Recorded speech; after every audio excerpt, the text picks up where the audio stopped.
आपने कभी सोचा है कि चीन जैसे तकनीकी रूप से आगे बढ़े देश में अचानक सुअर पालन को इतना बढ़ावा क्यों दिया जा रहा है?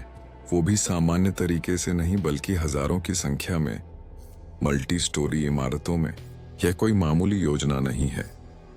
चीन के इस कदम के पीछे छुपे हैं ऐसे राज जिन्हें जानकर आप भी हैरान रह जाएंगे। चीन ने हाल ही में सुअर पालन को एक नए स्तर पर पहुंचा दिया है।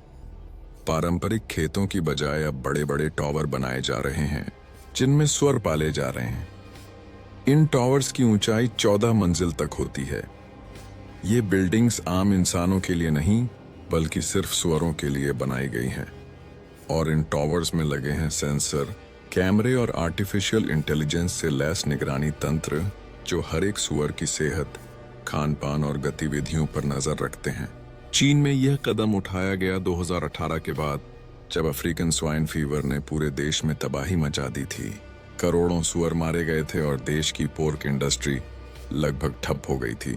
चीन दुनिया का सबसे बड़ा पोर्क उपभोक्ता है और जब उसकी आपूर्ति में भारी गिरावट आई तो सरकार ने निर्णय लिया कि अब सुअर पालन को पारंपरिक खेती की बजाय एक वैज्ञानिक, नियंत्रित और सुरक्षित वातावरण में किया जाएगा।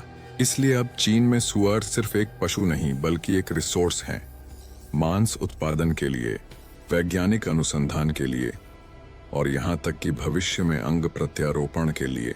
वैज्ञानिकों का मानना है कि सुअर इंसानों के शरीर के सबसे नजदीकी जीवों में से एक हैं और उनके शरीर से इंसानों के लिए किडनी, लिवर और यहाँ तक कि दिल भी तैयार किए जा सकते हैं। चीन इस दिशा में बड़े प्रयोग कर रहा है। जिन लैब्स में ये सुअर पाले जा रहे हैं वहां उनका डीएनए बदला जा रहा है ताकि वे इंसानों के लिए जैविक रूप से अनुकूल हो सकें। लेकिन केवल जैविक अनुसंधान ही नहीं, चीन सुअर पालन को एक हथियार की तरह भी देख रहा है। जिस प्रकार तेल या गैस को सामरिक शक्ति के रूप में इस्तेमाल किया जाता है, उसी तरह भविष्य में पोर्क का उत्पादन और निर्यात चीन की वैश्विक ताकत का हिस्सा बन सकता है। अगर वह दुनिया को सबसे स्वच्छ, स्वस्थ और सस्ते दाम पर पोर्क देने लगे तो कई देशों की खाद्य आपूर्ति पर उसका नियंत्रण हो सकता है। इन सब के बीच कुछ रिपोर्ट्स बताती हैं कि कई सुअर फार्म्स में सैन्य तकनीक भी लगाई गई है। ड्रोन से निगरानी, चेहरे की पहचान वाले कैमरे और डीएनए डेटा संग्रह जैसे काम भी चल रहे हैं। इससे एक सवाल उठता है, क्या ये सिर्फ फार्म है या जैविक हथियारों के रिसर्च सेंटर्स? और चिंता सिर्फ यहीं खत्म नहीं होती। इतने बड़े पैमाने पर सुअर पालन से पर्यावरण पर भी गंभीर असर हो रहा है। गंदा पानी, जहरीली गैसें और जानवरों के साथ अमानवीय व्यवहार, ये सब समस्याएं हैं जो चीन के इस मेगा सुअर मिशन के साथ जुड़ी हुई हैं।